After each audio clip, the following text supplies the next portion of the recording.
ये हर भारतीय के सपनों को पूरा करने वाला बजट है।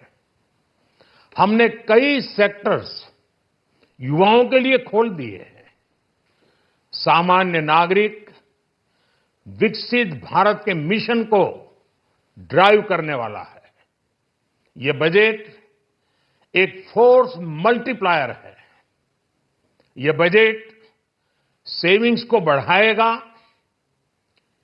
इन्वेस्टमेंट को बढ़ाएगा, कंजम्पशन को बढ़ाएगा और ग्रोथ को भी तेजी से बढ़ाएगा।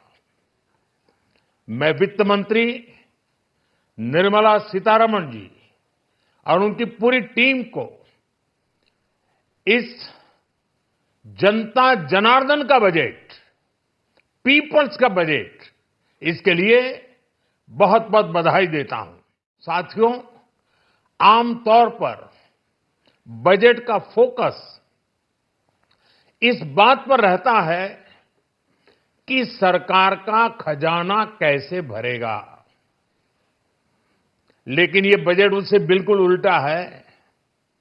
लेकिन ये बजट देश के नागरिकों की जेब कैसे भरेगी, देश के नागरिकों की बचत कैसे बढ़ेगी और देश के नागरिक विकास के भागीदार कैसे बनेंगे, ये बजट इसकी एक बहुत मजबूत नींव रखता है। साथियों, इस बजट में रिफॉर्म की दिशा में महत्वपूर्ण कदम उठाए गए हैं। न्यूक्लियर एनर्जी में प्राइवेट सेक्टर को बढ़ावा देने का निर्णय बहुत ही ऐतिहासिक है।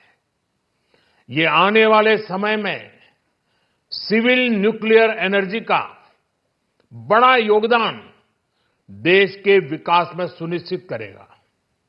बजट में रोजगार के सभी क्षेत्रों को हर प्रकार से प्राथमिकता दी गई है। लेकिन मैं दो चीजों पर ध्यान आकर्षित करना चाहूंगा।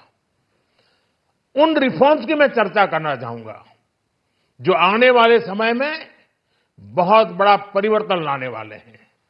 एक, इंफ्रास्ट्रक्चर स्टेटस देने के कारण भारत में बड़े शिप्स के निर्माण को बढ़ावा मिलेगा, आत्मनिर्भर भारत अभियान को गति मिलेगी।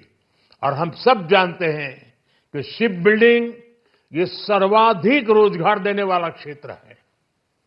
उसी प्रकार से देश में टूरिज्म के लिए बहुत संभावना है। महत्वपूर्ण 50 टूरिस्ट डेस्टिनेशन, वहां पर जो होटल्स बनाएंगे, उस होटल को पहली बार इंफ्रास्ट्रक्चर के दायरे में लाकर टूरिज्म पर बहुत बल दिया है।